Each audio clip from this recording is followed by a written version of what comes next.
అందరికీ నమస్కారం అండి. ప్రతి ఇంట్లోనూ ఏదో ఒక సమస్య ఉంటుందండి. ప్రతి ఇంట్లోనూ ఉంటుంది. కొన్ని బయటకు వస్తాయి, కొన్ని బయటికి రాకుండా లోపలే సమస్య పోతాయి. తెలివైన వాళ్ళు ఏం చేస్తారంటే గుట్టు బయటకు రానివ్వకుండా లోపలే పరిష్కారం చేసుకుంటూ ఉంటారు. తెలివి తక్కువ వాళ్ళు రోడ్డు మీదకి వెళ్ళిపోతూ ఉంటారు.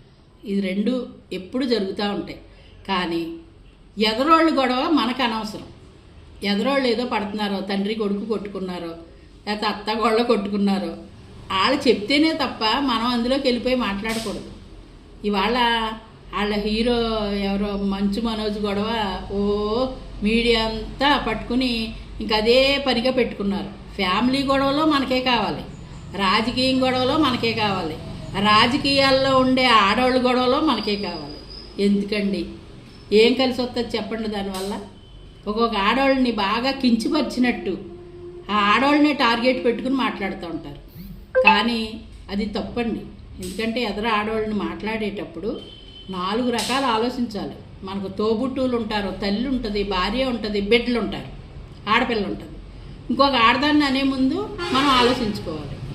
తండ్రి కొడుకులు గొడవలు వాళ్ళ గొడవలు చూసుకుంటారు. వాళ్ళు ఏమో కేసులే పెట్టుకుంటారో, గొడవలే చేసుకుంటారో, మళ్ళీ కలుస్తారు. తప్పదు, అది మన కుటుంబం కదండి. ఏదో ఉంటుంది, ఆస్తులు గొడవనో లేకపోతే ఇంకోటో పర్సనల్గా అయ్యో ఉంటాయి. మనకెందుకు అంత అవసరం? అంత వాళ్ళని ఇదిలో పెట్టేసుకునే అంత పరిస్థితి మనకెందుకు? మన ఇంట్లో లేవండి గొడవలు? మన ఇంట్లో ఉండవా? ఇలా అంటున్నానని కొంతమందికి బాధ కలగవచ్చు. కానీ కొన్ని వాటికి కొన్ని దూరంగా ఉండాలండి. ప్రతి ఇంట్లోనూ సమస్య ఉంటుంది. సమస్యకు పరిష్కారం కూడా ఉంటుంది. ఆ పరిష్కారం చేసే దిశగాను వాళ్ళు ఆలోచించుకుంటారు, వాళ్ళు చేసుకుంటారు. మనకు అనవసరం. మనం ఏదోను ఒక ఆనందం పొందటానికి బ్రేకింగ్ న్యూస్ అనుకుంటాను అన్నిటిలోనూ పెట్టేస్తూ ఉంటే అవతల వాళ్ళకి కూడా పరువు డ్యామేజ్ అయినట్టు ఉంటుంది. అది కూడా ఆలోచించాలి. మనం ఒకళ్ళ గురించి మనం తీసుకుని మాట్లాడేటప్పుడు వాళ్ళ మంచి చెడ్డలు ఏంటి, వాళ్ళేంటి, వాళ్ళ ఫ్యామిలీ ఏంటి, అది కూడా ఆలోచించుకోవాలి. నాకు ఎవరో చుట్టాలో బంధువులని కాదండి, ఎవరి గురించి అయినా నేను చెప్తున్నాను. ఒక రాజకీయంగాను ఏ పార్టీలో ఉన్న ఆడవాళ్ళ గురించి అయినా బ్యాడ్ కామెంట్ల కింద బ్యాడ్గా వరగరగా మాట్లాడేస్తున్నారు. అది ఎంత బాధ అండి. అది ఒక మాట అన్నాము అంటే అది వెనక్కి తీసుకోవాలంటే చాలా కష్టం. అందుకే మాట అనే ముందే ఆలోచించి మాట్లాడితే ఏ సమస్య ఉండదు. ఎవరి గురించి అయినా పట్టించుకోవాలనుకున్నప్పుడు మనం పట్టించుకోకూడదండి. వాళ్ళు ఏదో వాళ్ళ బాధలు పడతారు, మనకెందుకు అన్నట్టుగా ఊరుకోవాలి.